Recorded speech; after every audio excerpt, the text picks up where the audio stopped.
اعوذ باللہ من الشیطان الرجیم بسم اللہ الرحمن الرحیم۔ تو یہ جو صورتحال ہوئی، اور اس میں یہ بھی ہوا کہ حضور جہاں جاتے تھے خود تو وہاں کے قبائل سے آپ معاہدے کر لیتے تھے۔ اب یا تو وہ جو قبائل جو تھے مقامی، پہلے تو وہ قریش کے حلیف تھے،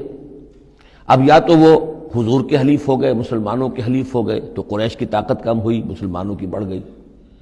یا یہ ہے کہ وہ نیوٹرل ہو گئے کہ ہم نہ قریش کی مدد کریں گے آپ کے خلاف، نہ آپ کی مدد کریں گے قریش کے خلاف، نیوٹرل ہو گئے۔ اس سے بھی یہ ہے کہ قریش کا جو حلقہ اثر تھا، سیاسی زون آف پولیٹیکل انفلوئنس، وہ کم ہو رہا ہے۔ یہ دو چیزیں ایسی ہوئی ہیں، political isolation of Quraysh and economic blockade of Mecca, جس کے نتیجے میں مکے والے جو ہیں پھر یوں سمجھیے کہ تنگ آمد بجنگ آمد، ورنہ مکے والوں کی طرف سے کوئی آغاز ثابت نہیں ہے تاریخ میں کہ حضور کے اور مسلمانوں کے مکے سے جانے کے بعد ان کی طرف سے کوئی ابتدا ہوئی ہو، کوئی انیشیٹو لیا گیا۔ دو واقعات خاص طور پر ایسے ہو گئے کہ ایک چھوٹا سا آپ نے ایک دستہ بھیجا تھا نخلا، اور یہ نخلا جو ہے یہ مکے اور طائف کے مابین ہے، تو سمجھیے کس قدر فاصلے پر، اور وہاں مٹ بھیڑ ہو گئی۔ جو مسلمان وہاں بھیجے گئے تھے ان کے کفار کے ساتھ، وہاں ایک مشرک مکے کا مارا گیا، ایک کو انہوں نے قید کیا، ساتھ لے آئے، کچھ سامان جو ان کا تجارت تھا وہ بھی لے آئے، وہ مال غنیمت سمجھ کر۔ تو حضور اگرچہ ناراض ہوئے کہ میں نے تمہیں لڑنے کا حکم نہیں دیا تھا، میں نے اس لیے بھیجا تھا کہ وہاں رہو اور قریش کی نقل و حرکت سے ہمیں مطلع کرتے رہو، لیکن اب سچویشن پیدا ہو گئی، گویا کہ یہ چاہے ارادہ تھا یا نہیں تھا، ڈی فیکٹو شکل یہی ہوئی کہ اقدام ہو گیا مسلمانوں کی طرف سے، اب آغاز ہو گیا مسلمانوں کی طرف سے۔ ادھر جب ابو سفیان لے کر جا رہے تھے بہت بڑا قافلہ شام کی طرف، تو حضور نے اس کا تعاقب کیا، لیکن وہ تیزی سے نکل گئے تھے۔ لیکن جب واپس آ رہے تھے اور 50,000 دینار کا سامان تھا ان کے قافلے کے اندر، بہت لدا پدا قافلہ، انہیں یہ خطرہ ہوا کہ اب پھر محمد صلی اللہ علیہ وسلم اور ان کے ساتھی کہیں لوٹیں گے ہمیں اور ہمارے اوپر حملہ کریں گے، روکیں گے ہمارا راستہ۔ تو انہوں نے یہ کی دوہری حکمت عملی کی کہ ایک تو یہ کہ ایک سوار بھیجا آگے، تیزی کے ساتھ دوڑایا کہ مکے جاؤ اور کہو کہ ہمارے قافلے کو خطرہ ہے محمد سے صلی اللہ علیہ وسلم، لہذا مدد بھیجو۔ اور ادھر یہ کیا کہ وہ عام راستہ جو تھا، جو بدر سے ہو کر گزرتا تھا، اسے چھوڑ کر ساحل سمندر کے ساتھ ساتھ نیچے سے ہو کر وہ نکل بھی گئے۔ اب وہاں مکے میں یہ دونوں چیزیں بیک وقت پہنچ گئیں، ایک طرف وہ نخلا سے لوگ روتے پیٹتے چیختے چلاتے ہمارا آدمی مار دیا محمد کے آدمیوں نے، وہ آ گئے، ادھر سے وہ آ گیا جو ابو سفیان کا بھیجا ہوا تھا ایلچی کہ دوڑو دوڑو دوڑو تمہارا قافلہ محمد لوٹنے والے ہیں اور یہ ہے اور وہ ہے۔ بس وہ وار کرائی وہاں ہوئی، اور 1,000 کا لشکر جو ہے وہاں پر پھر جمع کیا گیا، اور 900 اونٹ فراہم کیے گئے، اور 100 گھوڑوں کا ایک رسالہ تیار کیا گیا، اور وہ لوگ مکے سے نکل آئے۔ یہ صورتحال ادھر ہو رہی تھی۔ ادھر یہ ہے کہ حضور صلی اللہ علیہ وسلم نے مدینہ میں پہلے تو یہ فیصلہ کیا تھا کہ اب یہ قافلہ واپس آنے والا ہے تو ہم اس قافلے کا تعاقب کریں۔ ابھی جنگ وغیرہ کا آپ کو گمان نہیں تھا، ابھی مدینہ ہی میں آپ نے یہ جو ہے اس ایسا ارادہ ظاہر کیا کہ جیسے پہلے بھی گئے تھے، جب قافلہ جا رہا تھا شام کی طرف تو تعاقب کیا تھا، ایسے جب آ رہا ہے تو اسے انٹرسیپٹ کریں۔ لہذا ایک تو مشاورت ہوئی ہے مدینہ میں، آیا چلنا چاہیے یا نہیں چلنا چاہیے، وہ میں بعد میں عرض کروں گا جب ہم آیتیں پڑھیں گے۔ پھر جب کچھ لوگ نکل آئے اور یہ نہیں سمجھا گیا تھا کہ کوئی جنگ ہونی ہے، کوئی بڑا لشکر آ رہا ہے، اس وقت تک اطلاع نہیں تھی، اسی لیے بس جو جس کے ہاتھ میں آیا، کسی کے پاس نیزہ تھا، کسی کے پاس کچھ اور تھا، تلواریں 8 تھیں، گھوڑے کل 2 تھے، وہ چل پڑے۔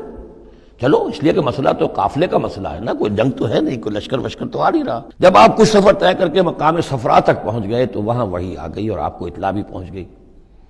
اطلاع بھی پہنچ گئی کہ ابو جہل جو ہے 1,000 کا لشکر لے کر مکے سے چل پڑا ہے،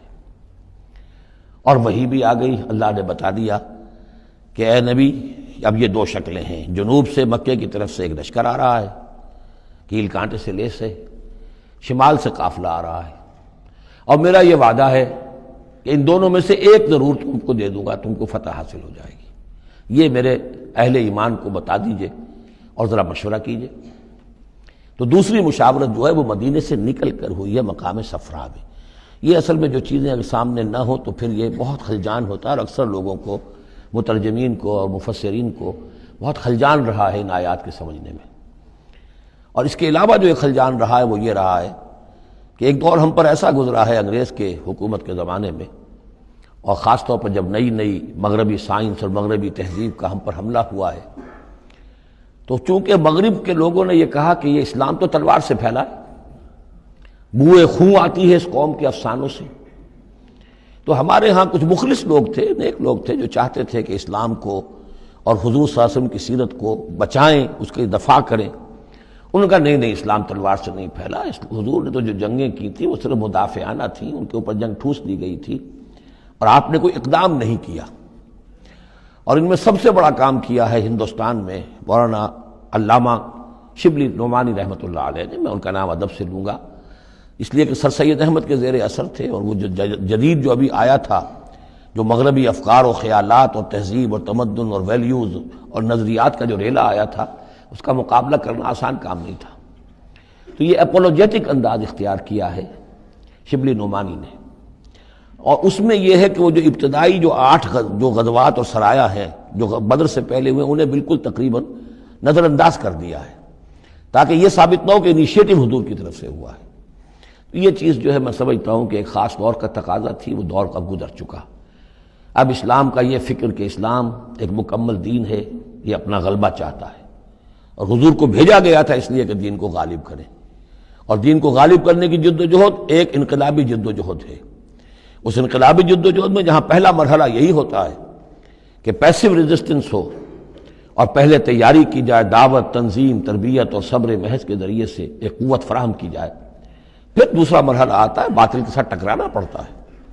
اور اس میں آگے بڑھ کر ٹکر مول لینی پڑتی ہے۔ یہ نہیں ہے کہ انتظار ہی کرتے رہیں،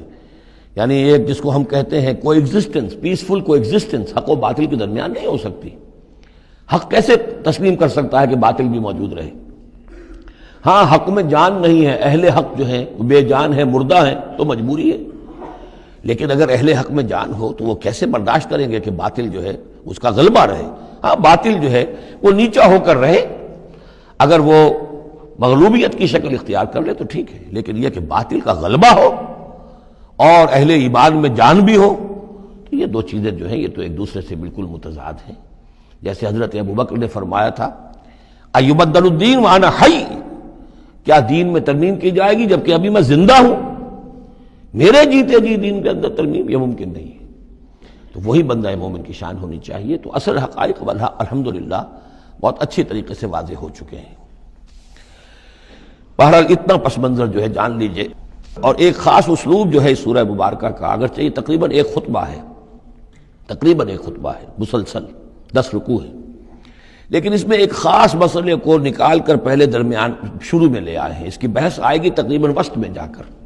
لیکن اس اسلوب کو یہاں نوٹ کر لیجئے، وہ اس لیے کہ یہی اسلوب ہے جس سے ہمیں سمجھنے میں مدد ملے گی۔ سورہ توبہ کے جو ترتیب مضامین ہے وہاں بھی بہت اشکال ہے، اور بہت سے مترجمین کو جدید دور کے جو زیادہ محنت نہیں کر سکے ہیں، بس ترجمہ مکمل کرنا انہوں نے اپنے پیش نظر رکھ لیا، تفسیر مکمل کرنی ہی ہے،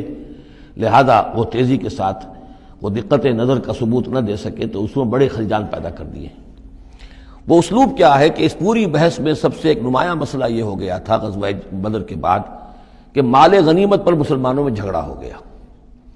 پہلی جنگ تھی، غنیمت کی تقسیم کیسے ہوگی، اس کا قانون کیا ہے، اس کا ضابطہ کیا ہے، وہ معلوم نہیں تھا۔ اور یہ کہ عام طور پر جو عرب میں پہلے رواج تھا وہ تو یہ تھا کہ جس کے ہاتھ جو لگ گیا بس وہ اس کا ہے،